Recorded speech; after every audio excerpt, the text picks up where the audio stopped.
অন্তর্বর্তী সরকারের আইন উপদেষ্টা অধ্যাপক আসিফ নজরুল বলেছেন, আদালতে অনেক ভুয়া মামলা হচ্ছে। জুলাই বিপ্লবের শহীদদের মামলা সহ আইনেই সহায়তা দেওয়ার জন্য 7 দিনের মধ্যে আলাদা সেল গঠন করা হবে।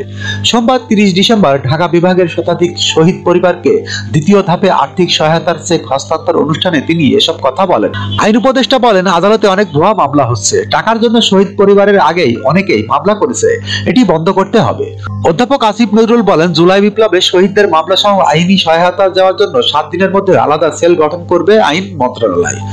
এর আগে একই অনুষ্ঠানে মৎস্য ও প্রাণী সম্পদ উপদেষ্টা ফরিদা আক্তার বলেছেন, শহীদ পরিবারে অনেকেই এখনো হুমকি পাচ্ছে, এটা দুঃখজনক। আমরা আপনাদের পাশে আছি।